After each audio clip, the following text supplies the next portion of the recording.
Amandla. Thank you very much. Good doctor, we can all be seated. Our provincial deputy chairperson, secretary, members of the provincial election task force, the convener Ndlozi, and our MMCs who are here with us. Let me also acknowledge all of you, especially our elders from the retirement home and all the activists of the EFF. I'm happy to be here in El Dorado Park. And when they said I was coming here, someone thought I was coming here for the first time. It's not true. I've been here many times, especially when I was the president of the ANC Youth League. I used to go into the flats and look at the conditions of our people in the flats and try to fight for them to change those conditions of our people. El Dorado Park, we all know, is part of all the racist areas that were created by a Racist Group Areas Act that said colors must go this side, African this side, Indians this side. They wanted to divide us and not allow us to see ourselves as one thing. They did so in the 50s. And they said, you are colored, I'm an African, he's an Indian. But we're all oppressed. Why, when we are different, are we oppressed the same? So it means standing here is not an African, it's a colored. Because colored means oppressed. Blacks means oppressed. Indian means oppressed. And we are all the products of oppression, and we must never see each other through the color of our skin. We must see ourselves through the conditions we live in. My children and your children are born into unemployment. You know that my children can go to school in El Dorado Park. They will be referred to these days silently as kafirs. They will not call them kafirs openly, but they look at them and say, these kafirs will not get this high position. These kafirs will not get this business opportunity. All of that goes back to those who were privileged under oppression. So we were all rejected. We were all exploited. We were all abused. And alcoholism and drug abuse was introduced not only in El Dorado Park, everywhere else where you found the oppressed people. So El Dorado Park is known for fighting, and the people of El Dorado Park are known for not being scared to confront an oppression. And that's why this area has got a good history in the struggle against apartheid. So the people of El Dorado Park and Soweto have been fighting shoulder to shoulder to defeat an apartheid government. That's why it will be wrong for anyone to say the people of Soweto must benefit more than the people of El Dorado Park. We have to benefit the same way because we were oppressed the same way. We have to fight unemployment, poverty, crime, alcohol, drug abuse, which is what affects all of us. What brings us together is that we don't own the banks, we don't own the land, we don't own the industries.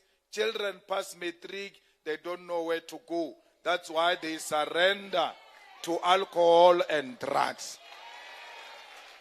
So we want children of El Dorado Park, Commissar Mgeni Chwaku, to be employed in the public safety, to be metro police as well. We must not just see only African metro police. There is no colored, there is no one who can speak to me in Afrikaans in a manner that I can feel represented in the police force of Johannesburg. The same goes to the health. when we go to health, MMC, Enimakafula must make sure that they say they are going to operate a satellite clinic in the retirement village. But you cannot open a satellite village which is going to be operated by people who can speak our language, by people who understand us, by our own children who will not treat us as customers, but treat us as their parents and love us the way people love their own parents. Now, we in the EFF were for everyone. We are for Africans, for coloreds, for Indians, for whites. We are for Christians, we are for Muslims, we are for all the nations, because we believe South Africa is a diverse nation. Now I hear there was a fool who went around here saying, I don't want Jesus Christ. And I asked these guys, why do they say I don't want Jesus Christ? They say you said something some other day about Jesus Christ. I said, what is your response when they say you don't love Jesus Christ? They too don't have an answer. I said to them, you must answer them with one thing. When they say Julius Malema doesn't love Jesus Christ, you must tell them Julius Malema built a church of Christ in Sishiwu, where he comes from, in honor of his mother. There is a house of the Lord that I've built with my own hands. And I invited Zuma to go and open that church with me. And Zuma came along. Now, those who have a mind of a rat will not remember that I've built a church, not only one, but many churches. I've made a contribution to make sure that this religion of Christianity prosper as any other religion. So I don't have anything except that myself, I'm a Christian. My religion is Christianity. My church is the Sishiwu Baptist Church. I pay my services there every month so that my funeral can have a pastor. I don't want Mbuyiseni to be borrowed to come and make a prayer at my funeral. So we are for everyone as the EFF.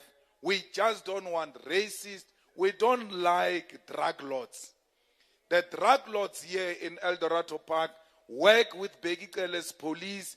They distribute drugs through the police vans, and they are protected by the police. We have established a special unit for the first time under Metro Police, under the EFF MMC, a special task force that goes around fighting dangerous criminals. It was here last night where we were fighting toe for toe against drug lords, where we went to liberate a lady who was kidnapped. 2 weeks, police could not find that person. Only the special task force of the Metro Police under the EFF found that lady here in Eldorado Park yesterday. And our MMC, who's a national leader of the EFF, was with the task force on the ground himself, fighting crime. It's not a one-night stand, it's a permanent thing. We are going to fight criminals here in Eldorado Park, in Orange Farm, in Sebokeng, in Soweto, Mamelodi, and everywhere in Gauteng, because criminals have taken over our towns and our townships. We need to reclaim those places. We need to make sure that there is sports in Eldorado Park. There must be sports facilities. You can't say to children, don't go and do drugs, and you don't give them an alternative. Because children have got too much energy. That energy must be harnessed. It must be channeled somewhere. If you don't use it, they will go and use it in a wrong place. That's why they must go to school. After school, they must write homework. When they think they are done with the homework, they are at the sports field. When they are done at the sports field, back home, take a shower, sleep, prepare for school. So that energy every time, we know where that energy is monitored and rightfully channeled. Not only that, we want your children to go and learn for free. Whether you are rich or not, whether you are white or not, the only thing that is going to liberate this country is education. Mtate Mandela should not have given us RDP houses in 1994. He should have given us free education. We were going to build our own houses. Because when you look at educated people and you look at the percentage of unemployment amongst educated people is very low. Which means education and employment and empowerment are the same WhatsApp group. They go together. Poverty can be defeated by education. Drugs can be defeated by education. So why do you say people must pay for them to liberate their own future? You cannot buy education the same way you buy bread. There must be a difference between education and bread. Bread is a commodity. Education is a human right that is enshrined and protected by the Constitution of the Republic of South Africa. So we want education not only at secondary level, primary and early childhood development, even at the universities. Your children must earn a seat at the university not because you have money, but because their results look good. Just by their results, they must automatically be accepted at tertiary level. We are going to make sure that the children of Eldorado Park get employment. We must demand that every department in Gauteng must be a reflection of how Gauteng looks like. So when you go to a department, there must be a colored person. There must be an Indian person. There must be a white person. There must be African person. How South Africa looks like, that's how a place of employment must look like. For as long as this place of employment has got no colors, it's not a true reflection of South Africa. It's a distortion of South Africa. And therefore and we should not put a quota and say, no, in the whole department we have hired 10% colors is enough. There must be colors in the departments. If they qualify and they are South Africans, they've got a South African ID, let them go in without a quota. The same way we don't go in with quotas, we go in with our qualification. The same thing with Indians. It's very difficult now to find an Indian cop because they have all been wiped out of the system. That's why when people don't see you a lot, they're like, hey, you are so scarce like an Indian policeman. Because it's very difficult to find an Indian policeman. So we need every sector of society to be part of our society. Comrades, we don't want this. This thing of tenders is what is causing problem. You are a security guard, you've got your own certificate. I want a security guard as a government. I go hire a middleman called a businessman who knows nothing about security. He just registered CC. He's got a political connection. He gets a tender to come and hire me. Why is government not hiring me directly? Because when I vote for government, I vote for government directly. I don't vote through a middleman called a company. I'm voting for jobs from my government. I'm voting for a piece of land from my government. I'm voting to stop load shedding from my government. No one was between me and my government. I chose it myself directly. Let my government speak to me and hire me directly without a middleman. You know, here in Johannesburg, and the media loves that because it favors them. They say Mashaba insourced workers in Johannesburg. Mashaba was told by the EFF, because he was our mayor. We said to him, you are going to insource the security guards in Johannesburg. And he insourced the security guards in Johannesburg. Today he claims that it was him. I asked him one question. You were sent by the DA into that municipality. Where in the DA do you find a policy that says you must insource the security guards? It was not a DA policy that he was implementing. It was the EFF policy. Why? We made arrangements because we didn't have majority in the municipality of Johannesburg. It was give and take. We said to them, we are going to give you a mayor. In exchange, you are going to insource security guards in Johannesburg. And we did it to show it was not my Shaba's policy. We went to do it at Wits University. Through our own EFF student command, we said all cleaners, all security guards must be insourced and work for the university directly without a middleman called a company. Today, the workers at Wits University are insourced because of the EFF. The workers of Wits University now have benefits. As long as you are a cleaner at Wits University, your child is now entitled to go to Wits University without paying as benefits of being insourced by the EFF. So we have already implemented this policy. That's why when we took those security guards in Johannesburg, they were earning less than 12,500, yet government is paying more for one security. Government can pay for one guard 15,000. What goes into the pocket of the guard is 4,500. He's got no pension benefits. He's got no medical aid.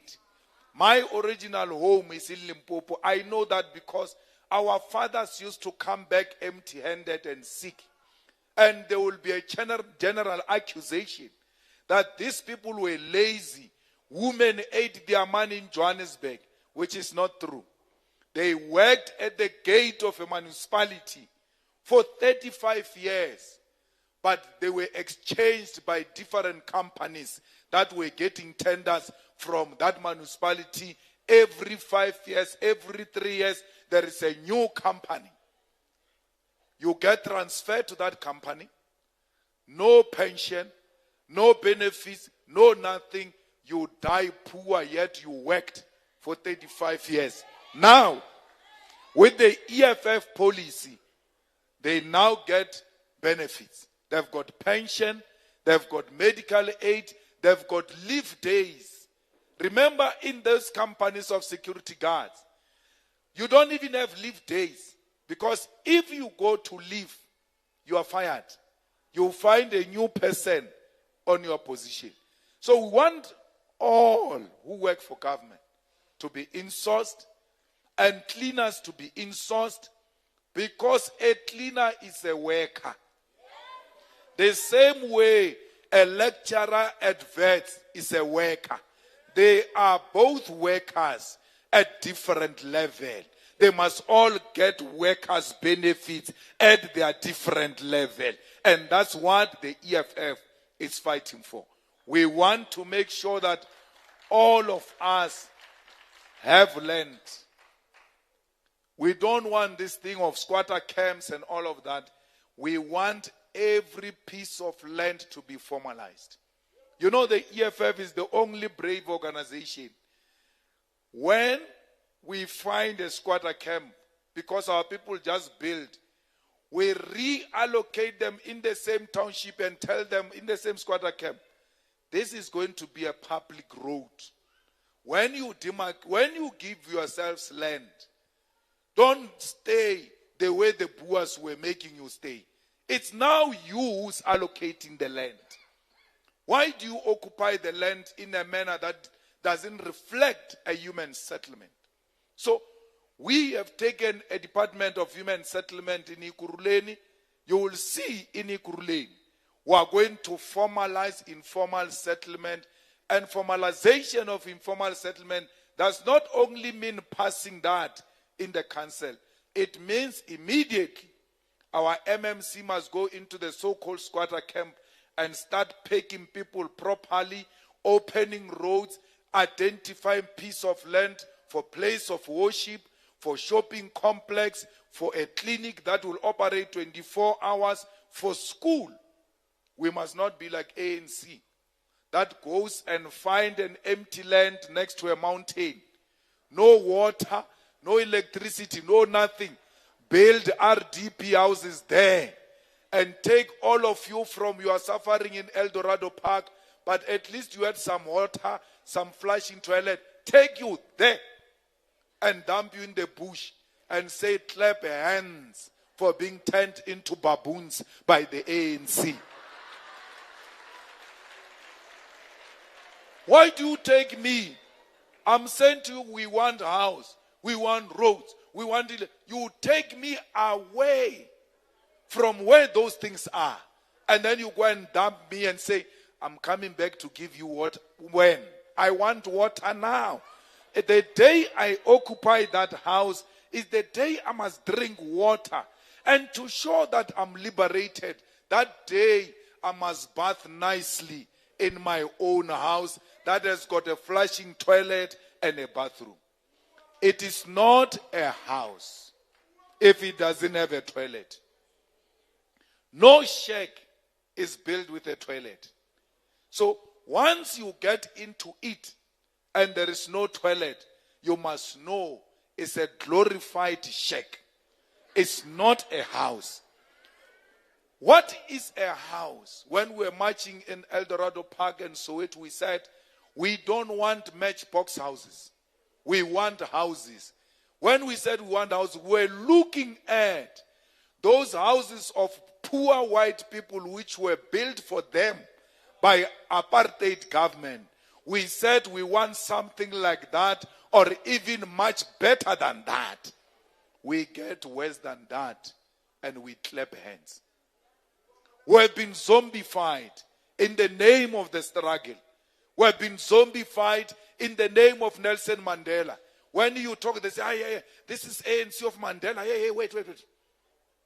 But we voted for Mandela, we honored him. He passed on. Leave him to rest in peace and allow us to determine our own destination. So, we really are in trouble if we continue the way we are. Here in El Dorado Park, you just go and elect a councillor of drug lords, of a drug organization, of gangsters. The president of that organization says in the debate yesterday, Comrade Carl, he was debating with Mzwanele Manyi. He says, the business of drugs, he thinks he's making a point, Dr. Ndlozi. The business of drugs has been taken over by Nigerians. I'm like, he wants us to take over the business of drugs. He doesn't say we must close down the drugs. His problem with the Nigerians is that they can no longer sell drugs as leaders of Patriotic Alliance. They want Nigerians to go so that they can sell the drugs. That's what he said. He said, go and watch that debate. He said, the business of drugs has been taken over by Nigerians. You know, when you say the business of selling on the pavements has been taken by Zimbabweans, because we want them to go, we want to sell ourselves vegetables, fruits, and survive. I can listen to that. But you are not going to mobilize me that I must fight another drug lord to replace that drug lord with you as a drug lord.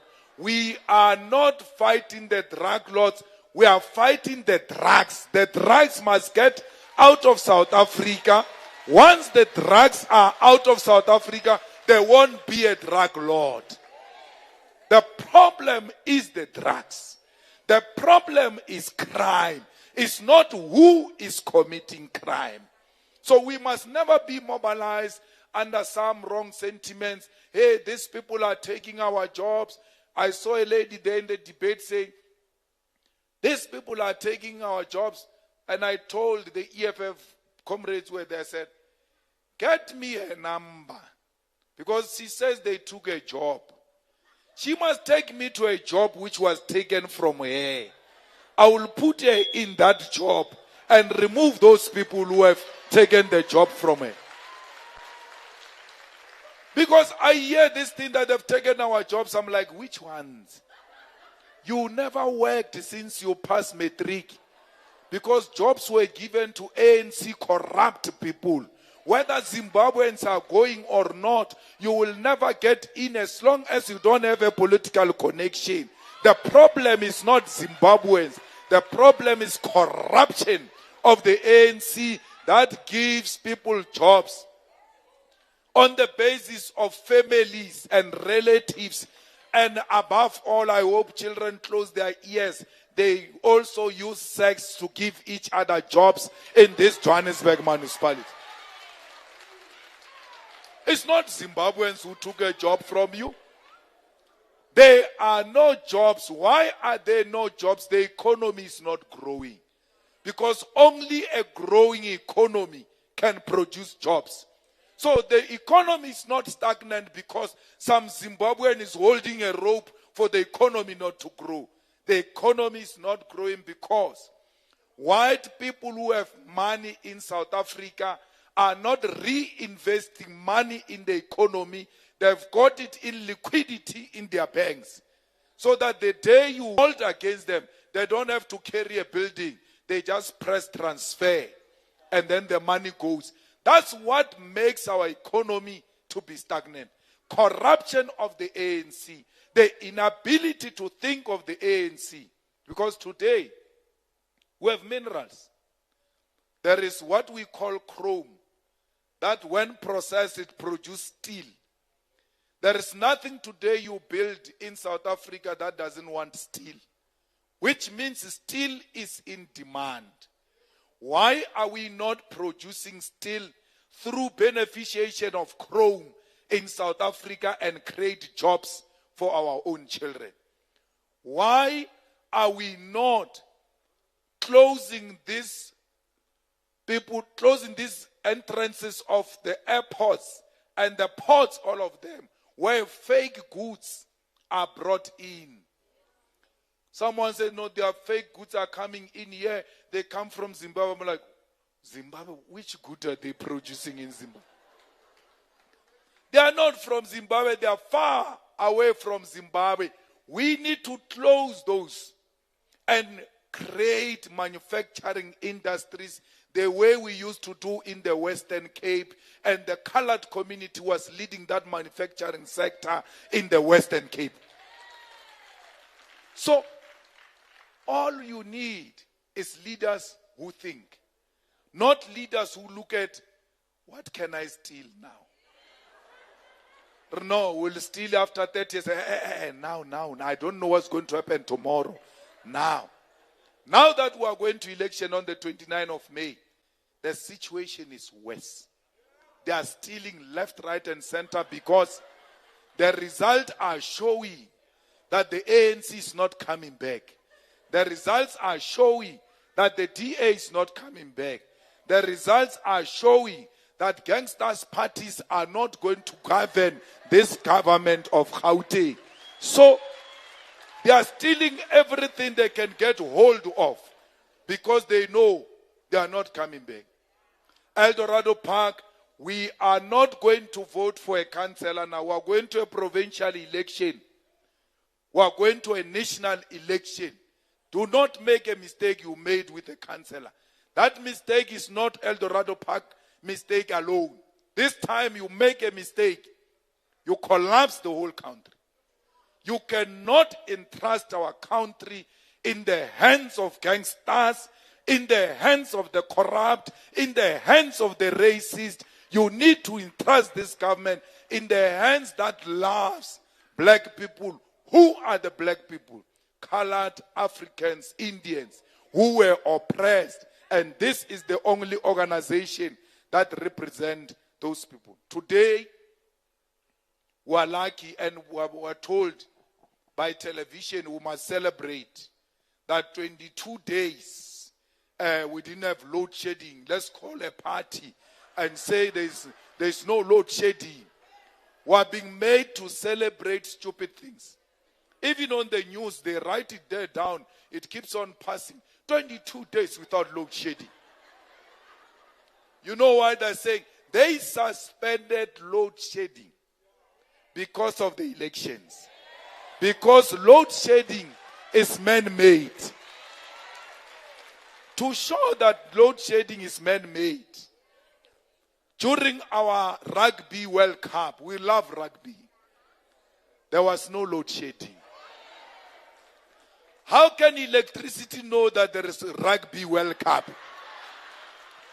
Only a human being will know that there is a World Cup and the bosses want to watch. After they paraded the cup, the last day load shedding came. Boom. And it didn't just come, it went stage 6. Let me tell you, the suspended load shedding is going to come back on the 29th at 12 midnight when we're counting the votes. Because you know these criminals, they are going to switch off the electricity and steal the votes. So they must find El Dorado Park ready. When they switch off load shedding, you switch on the torch. Hey, crook, we know you. So, load shedding is man-made. We can fix it. They say to us, do not use coal, it's polluting. After saying do not use coal, it's polluting, they say to us, bring that coal here. They say don't use it.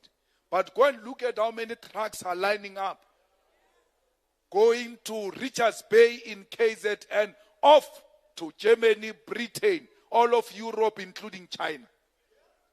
They say to you, close this power station that gives you 1,000 megawatts. For what alternative? They don't have. We will never close any power station.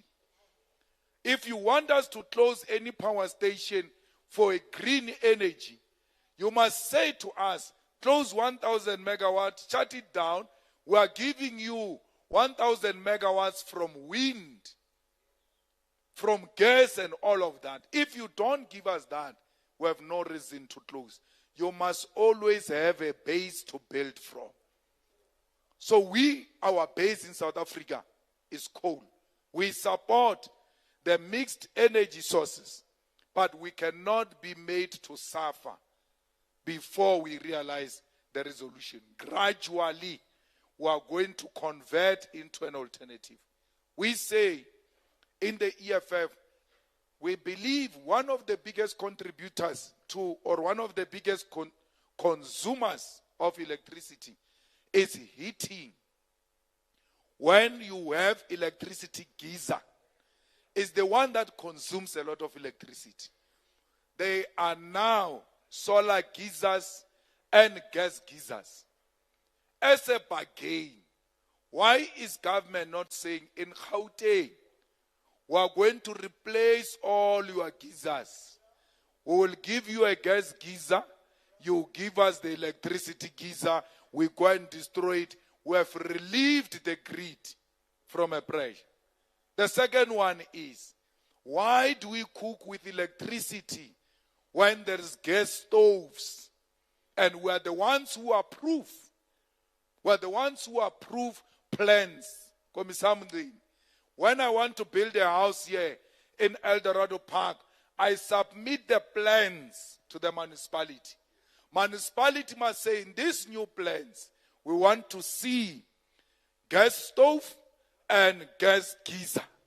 Once we are removed from cooking and heating from electricity, we have relieved the grid of a significant portion of consumption.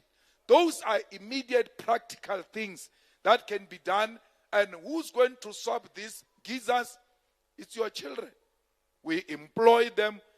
At the same time, we resolve two issues of electricity crisis and unemployment, because solutions are there. So I am here to say to you, this is my home. I belong to the colored community. They belong to me. We are one thing, and nothing can separate us. Your problems are my problems. When I fight corruption, when I fight stealing from our government, I'm thinking of you. I want your children to be liberated and be part of those communities that are prospering. I don't like this thing that every time we speak of drugs, you think of colored communities. We need to destroy that. When we speak of gangster, we think of colored communities. When we speak of unemployment, alcohol, colored communities. No. We need to fight all those social ills in the colored communities and restore your dignity. So, when we're preparing for this meeting, they say, you have to arrive at 2 o'clock at El Dorado Park. Why? They say at 6 is dangerous. It's dangerous. It will never be dangerous as long as my people are living there. It means I can also live amongst those people. Whatever danger they are confronting, let me experience it today. Because I'm not going into El Dorado Park sneaking in and sneaking out. I'm not going to surrender my independence and the independence of the people of El Dorado Park to the hands of criminals. Why would a government normalize that there at 6 is dangerous? It means we know. Why are we not deploying the necessary force to deal with the problem? Because we know the problem. Now that you told us you can't come in here at 6 o'clock, is dangerous, it means there must be a permanent deployment. After 6, there must be visible policing. And if the police of El Dorado Park are corrupt, get other police from outside to come and monitor the crime in El Dorado Park. So I'm confident that under the EFF government, we will be free. None of us come from prison for stealing from people and robbing people. None of us has got a history of being in a relationship with gangsters. None of us has got a relationship with drug lords. We joined the struggle at a young age. The choice is yours. If you want to elect drug lords or you want children who grew up in a struggle against the oppression of black people. I thank you.